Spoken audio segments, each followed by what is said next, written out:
Hey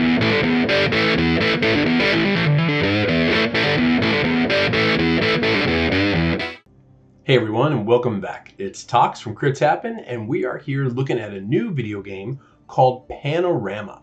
Now, this is spelled a little uniquely if you're going to go search for it. It's P-A-N apostrophe O-R-A-M-A. But I think using the apostrophe or leaving the apostrophe out, you'll still be able to find it. This is from a video game company that, transparently, I didn't really know too much about. They did provide a code for me on Steam to be able to play this, so thank you very much to them. But this was a game that I was really interested in the minute I saw it. The name of the company is Chicken Launcher. I'm going to say that again. Chicken Launcher. It's pretty awesome. So I found out that Chicken Launcher is actually connected with one of my favorite board game companies as well, Awaken Realms. If you're unfamiliar with them, highly recommend to go check them out. They make some amazing board games. In fact, my family and I are in the middle of playing through a campaign game called ISS Vanguard, which is just epic. It's like playing through a science fiction movie. It's just amazing. But Panorama is very different than that. In fact, when I show you this, you're probably going to immediately think, oh, it's a Dorfromantik clone. If you're not familiar with Dorfromantik, pause, go Google, and back. Yeah, it's awesome, right? It's a really cool little game. I've been playing Dorfromantik since it came out, and I've absolutely just loved it to death. It's a very zen game, it's a very chill game, and it's just very enjoyable. When I saw this, Panorama, in Steam, I was like, that looks a lot like Dorfromantik. And then I started to read some of the written reviews on it, and I was like, it acts a lot like Dorfromantik. And then I started to watch some other videos on it. I was like, it's not Dorfromantik. So let's talk about it a little bit here. So I could continue a game, but I don't want to surprise you on that yet because I have a game that's in motion that's really, really big right now. I'm going to go ahead and click New Game. You do have an option to do a tutorial. You can do standard or you can do creative. What I am going to do is actually walk you through the tutorial. I think this is going to be a great way to see the game as it develops, and then I will give you my input on it as well. So let's go ahead and do the tutorial. All right, so it gives you a single tile in the middle of nowhere, very much like Dorfromantik. It tells you here your camera movement. You can use WASD, you can use arrows, you can do whatever you want to do with that. You can do camera rotation, so you can hold the right mouse button and move around like that. You can also zoom with the camera. This is something I think, actually, if I have a big gripe about this game, this is actually it. The zoom is something that is hard set. So when I scroll one click on my mouse wheel, that's what happens. It's not very smooth. It's very different levels, like tiered levels. And the reason I say that is there's actually quite a lot of detail in these tiles. You can see here there's like the little clothesline, which is really awesome. You'll also, as you progress, you'll find animals, and part of the game is actually discovering those animals. So let's go ahead and continue on here, and you'll notice it looks a lot like Dorfromantik.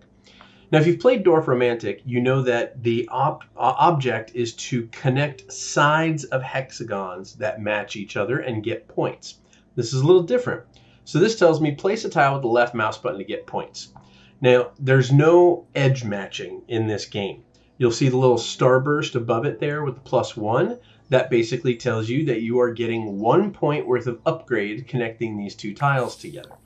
And it says level up. Place a tile next to the same type of tile to upgrade it. Each upgrade gives you additional points. Place a tile with the left mouse button to get points. Now, on the right-hand side here, you can see a queue of what tiles are going to come and how many tiles are left. So I know my next tile is going to be a forest. Now in this case, I get 1 point for the forest itself, and then I get another point because I'm connecting to a forest. Now because this is the tutorial, it won't let me freely place it wherever I want to, but if I put it right here, I would still get 2 points. In this case, it wants us to put it here, so let's keep moving forward. This is something that I think is really cool, and this is one of the bigger differences between Dorfromantik and Panorama. In Dorfromantik, you have edges. So you can have multiple objects on a tile, like trees, like farmland, like water, and they're on the absolute edge, the one flat side of that hexagon. Whereas in Panorama here, you have tiles that are combination tiles.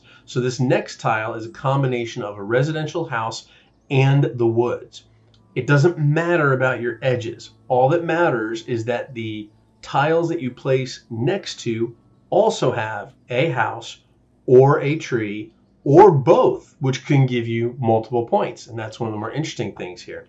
So you can see here, I'm going to get 3 points. Why do I get 3? I get 1 for the tile itself. I get 1 for connecting to a tile that is a woods tile, which is this one right here.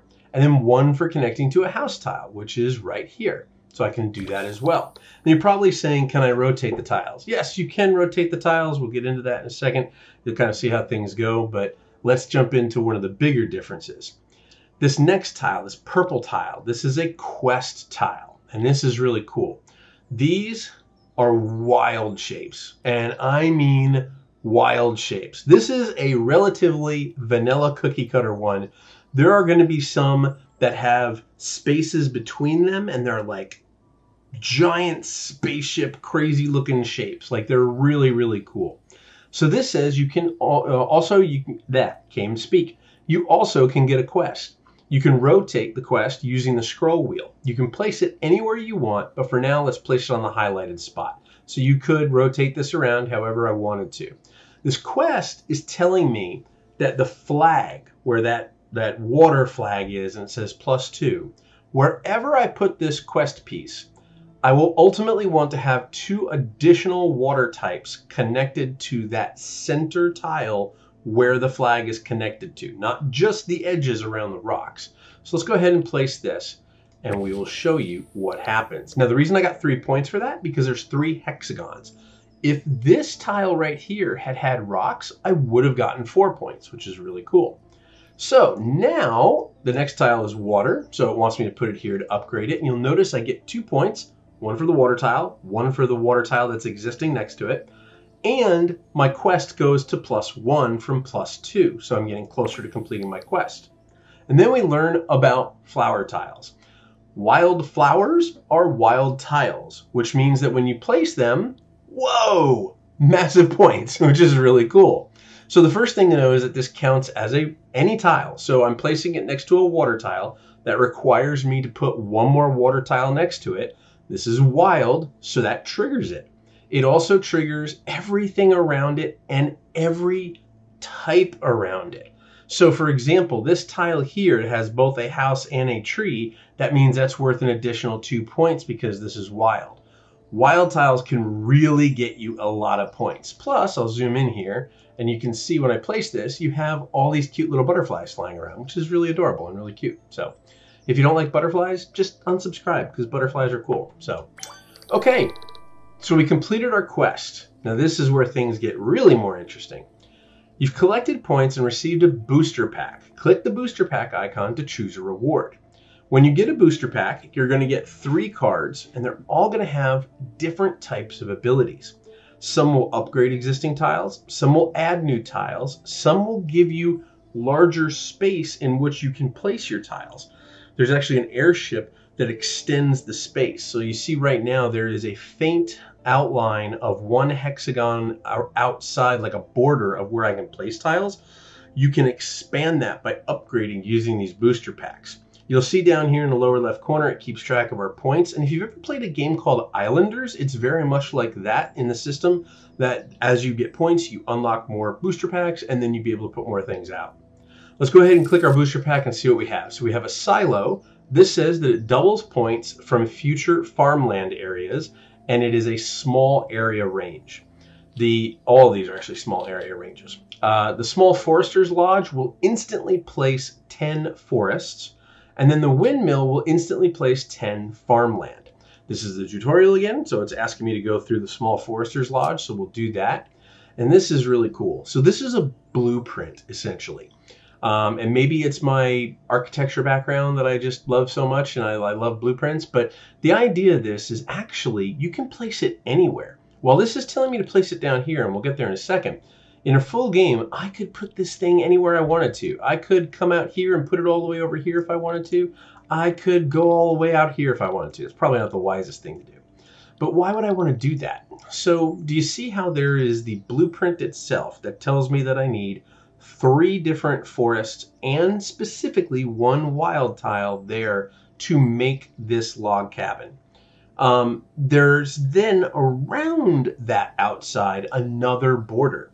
That is when a tile upgrades tiles or when a tile adds tiles. Sorry, when a blueprint upgrades tiles or when a blueprint adds tiles, it's going to do it within that border. So you might want to think ahead and say to yourself, well, I place it here and I build it, and then I will maximize the amount of points I get, which is really where it gets into, honestly, in my opinion, a much more strategic version of what we're familiar with Dwarf Romantic. Now, in this case, this is going to tell me to put it here. Now, if you already have the required pieces down, you could potentially drop it down and immediately build it. In this case, we're not really able to do that, although transparently, this would be the better space to really put it because we have trees here and trees here, so 2 of the 4 spaces would be covered. But this wants us to put it here. Now, if I rotate it around, you'll see that it won't let me put it this way because that one specific piece is required to be a wild tile. So let's go ahead and drop it down here. And it says each structure has a bonus. Once you finish building the structure, you can find it in the dictionary in the upper left corner. You can, however, hover your cursor over it, and you can also press the space bar. So if I hit space, it'll come up and remind me and say, this is the Small Forester's Lodge. It will instantly place 10 forests in that area when I build it. And if I come up here to the dictionary, it shows me what I've been able to unlock. So in this case, I haven't unlocked it yet, so it's not there, but it will show up when we complete it. So let's keep building and let's complete this. There's something important to know. You see here, this requires a wild tile. You'll notice that when I put the wild tile over here, well, this is a tutorial, so it's not going to let me show it.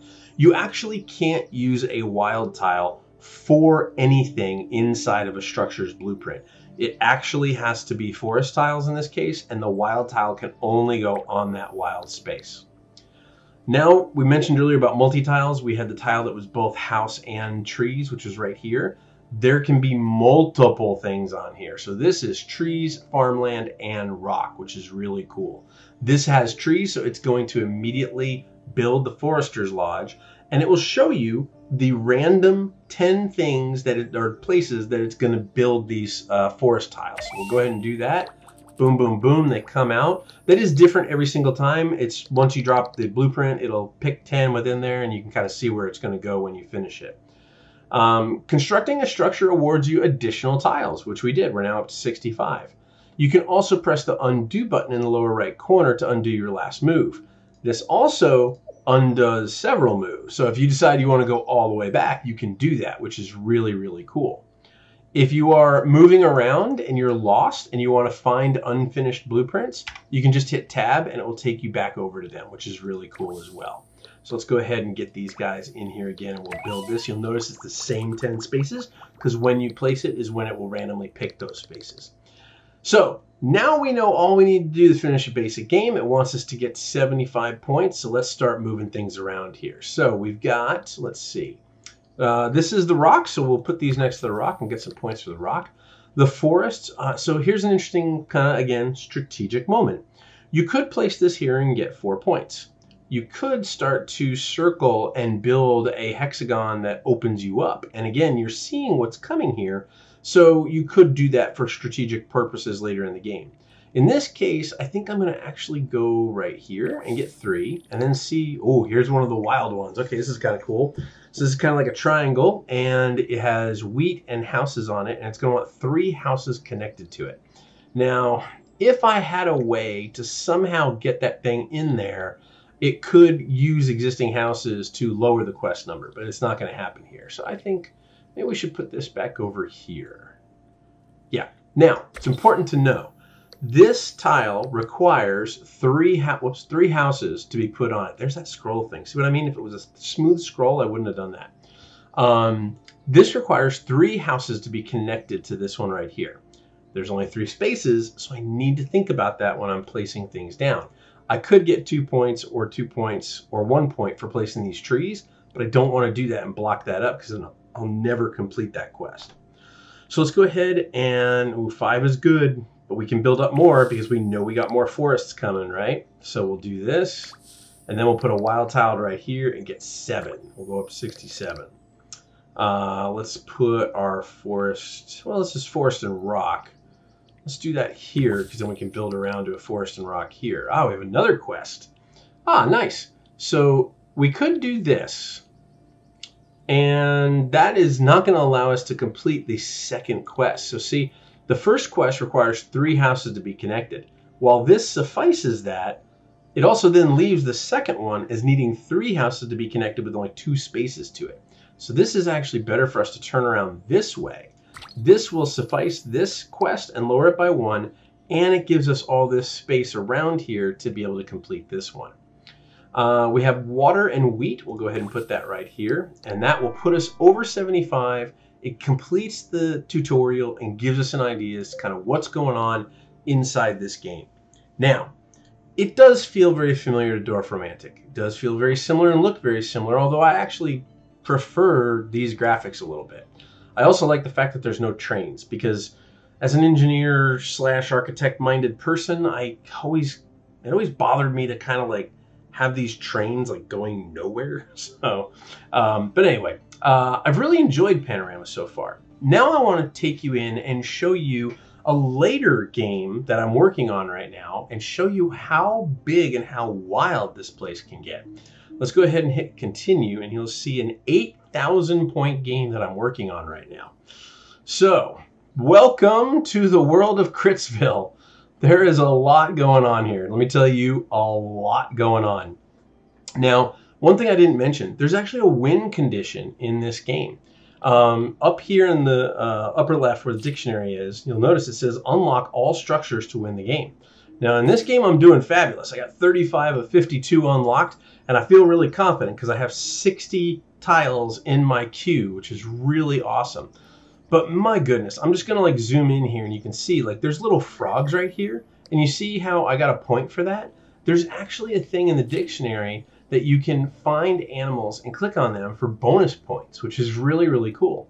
If you can't find them or you don't know where they are, you can also hit the space key, and you see how this cat kind of lit up there? That's a cat that I hadn't found before. So you can actually play a little bit of like hide and seek with these as well. This is this awesome, awesome airship, which is just so cool looking. That was the one that actually let me get a wider berth on being able to have 2 or 3 spaces out. You'll see as I back out here, the level around where I can place things is now much thicker, and it's because of both of these airships that I built. Those are structures, just like everything else is a structure in the game. So let's kind of jump in and look at some of the structures that we built. I think if I hit spacebar, it'll show you some of them here. So I've got the Town Bell Tower. I've got the Fisherman's Hut. I got a silo. I have the River Fisherman's Hut and the Basic Fisherman's Hut. There's also a castle. Oh man, this castle was so cool to build. This castle like loaded up this area with forest and everything around it. It was just really, really cool. And when I built it, there was actually a cat. Yeah, right there, right there. It's so neat. It's just such a neat little idea. This is, in very many ways, a very zen game, a very chill game. You can see like there's this waterfall here at this fountain. It's really, really fun to see this world come alive. And as you can see, I've got other things that I'm working on over here. I've got a hillside mine and a mountainside mine that I'm working on. And you can see in this case, I put this blueprint out a little further because I knew that I had the room to build directly to it. If I didn't have those extra spaces, if I could only build 1 tile away, I would actually have to connect to it before I could build anything else in there. But it's just, again, very strategic options, really, really cool flexibility, and one of my favorite things, which is player agency. It gives you a lot of freedom to make this world whatever you want to make it. And I love games like that. So I have really had a lot of fun with this. Now, I've talked to you about a lot of the positive things. Let's talk about a little, maybe 1 or 2 cons. Again, the whole zooming in and zooming out, I really wish it was smooth and not that I guess tough. I don't know what you want to call it, sticky, whatever you want to call it like that. Oh yeah, the obelisk. I almost forgot about the obelisk. That was a very cool one as well. And there was a cat somewhere around there, but he looks like he ran away. The zoom is kind of frustrating. I wish it was a little smoother, but I mean, again, if that's one of the biggest complaints, it's not that bad. The other thing is that this game, to get me to 8,000 points, I'm at 8,676 right now. This took about an hour. and there's still probably a good hour left. It can be longer than I thought it would have been for the experience it is, but at the same time, it doesn't really overstay its welcome. The time that I've put into Panorama has been really enjoyable, and even though it takes longer to play, in my opinion, than Dwarf Romantic, it's a completely different experience, and I really enjoyed it, and I really liked it. And I feel that there's room for both of them in my library, and I still will be playing Dwarf Romantic. Because again, we're talking about two very different systems. One is edge-based and one is content-based. And then this has the quests and the additional blueprints and things like that. Just have really enjoyed this kind of experience with this type of game. I mentioned Islanders earlier. If you're not familiar with Islanders, highly recommend to check that one out as well if you like these style of games. This really, honestly, this feels like a board gamer decided to sit down and take Dwarf Romantic to the next level. And that's not a bad thing. It's really cool. So check it out. Chicken Launcher, Panorama, place your tiles, build your world, create some beautiful landscapes, and let me know. Share your screenshots, share some videos about the worlds that you create and what you put next to each other. And, you know, are you lumping like me all the rocks in one place and all the trees in another place? Or are you building some crazy amalgamation of everything? Would love to see it. And of course, leave a comment below. Let us know what you thought. Of course, if you're feeling exceptionally awesome, you can like this video, you can subscribe to our channel, you can share it with your friends, and just make the world a better place through gaming. But until we see you next time, thanks so much for watching. We hope you enjoyed your time with Panorama. Keep rolling those dice, and we hope they're all crits.